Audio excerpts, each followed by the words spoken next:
Persaingan Uni Eropa dengan China di Afrika. Nama saya Ricky Suwarno, berdiri di atas pundak dua superpower, Amerika Serikat China, melihat masa depan Indonesia. Negara-negara barat selalu ingin membuktikan bahwa mereka masih merupakan peradaban paling maju di dunia, alias mereka selalu lebih baik, lebih hebat dari China. Untuk mencapai tujuan ini, Uni Eropa akan mengadakan pertemuan puncak dengan para pemimpin Afrika dalam waktu dekat dan mengumumkan rencana investasi hingga 20 miliar euro. Namun sayangnya, pada tahap awal membuat impian untuk negara-negara Afrika ini, negara-negara Uni Eropa sendiri mulai mengalami peristiwa Waterloo.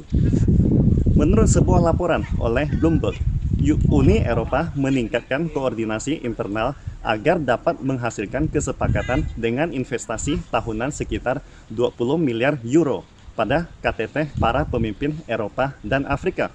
Perjanjian ini telah mendapatkan dukungan dari Big Brother Prancis sebagai penjajah terbesar negara Afrika di masa lalu.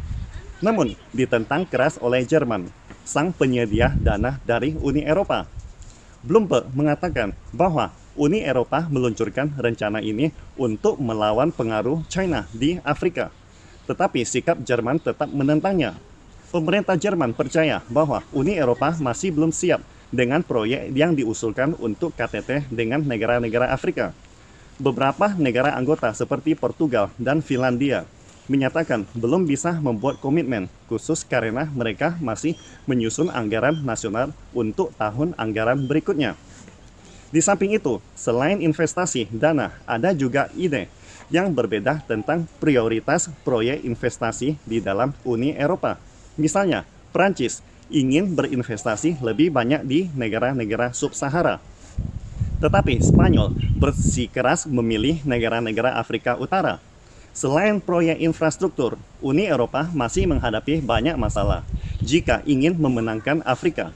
Misalnya, dalam menangani epidemi COVID-19, negara-negara Afrika menuduh Eropa menolak berbagi hak paten vaksin COVID-19, bahkan menjual vaksin yang sudah kadaluarsa ke negara Afrika. Selama beberapa dekade, pengaruh China yang telah berakal dalam di negara Afrika telah menimbulkan kecemburuan dan kebencian negara-negara Uni Eropa. Bila dilihat dari letak geografis, negara Uni Eropa lebih dekat ke Afrika daripada China, di mana mereka menganggap diri mereka adalah peradaban yang lebih maju, namun tidak mendapatkan perhatian dari Afrika dibandingkan dengan China. Terus terang, jika Uni Eropa benar-benar ingin bersaing secara sehat tentang siapa yang lebih membantu pembangunan di Afrika, maka China pasti akan bersedia menerima tantangan seperti itu. Akan tetapi masalahnya adalah, apakah Uni Eropa memang setulus hati berniat membantu negara-negara Afrika yang lemah dan miskin? Mungkin Uni Eropa perlu menyatukan pendapatannya terlebih dahulu dan kemudian baru bersaing dengan China. Karena situasi saat ini ibarat seperti kompetisi antara orkestra China dan orkestra Barat. Orkestra China telah siap memperagakan pertunjukan musik terbaik. Namun, orkestra Barat masih ribut berlawanan dan berdebat tentang musik apa yang akan ditunjukkan kepada penonton di depannya. Fakta menunjukkan tanda-tanda perpecahan di dalam negara Uni Eropa telah lama terjadi. Sebagai contoh paling sederhana tentang masalah Ukraina, Prancis dan Jerman ingin mendinginkan situasi, tetapi banyak negara di Eropa Timur berusaha memprovokasi terjadinya konflik, di mana pada konsekuensi langsung membuat Uni Eropa menjadi pihak luar dalam negosiasi krisis Ukraina. Sebenarnya, apa yang disebut sebagai konfrontasi dengan pengaruh China adalah propaganda yang dibuat oleh Amerika Serikat. Uni Eropa pada dasarnya tidak perlu menari mengikuti irama Amerika Serikat. Akan tetapi, untuk menunjukkan Uni Eropa sebagai aliansi transatlantik, Uni Eropa telah menyanjung Amerika Serikat dan mencantumkan China sebagai pesaing secara ideologi. Sebagai kekuatan penyeimbang yang paling penting antara China dan Amerika Serikat, Uni Eropa sebenarnya bisa saja mengambil manfaat kedua belah pihak. Akan tetapi sayangnya, Uni Eropa yang terlahir dengan kartu bagus apapun akan terhancurkan di tangan mereka sendiri. Akibatnya, negara-negara Uni Eropa dengan mudah dipergunakan oleh Amerika Serikat. Contoh terbaik dari fakta ini adalah rencana investasi Afrika yang belum tersatukan sampai saat ini. Di sisi lain, bahkan jika Uni Eropa dapat mencapai kesepakatan, mereka akan tetap sulit membuat perbedaan di Afrika. Karena sejarah panjang Afrika telah membuktikan bahwa negara-negara Barat lebih mahir dalam menjarah daripada membangun.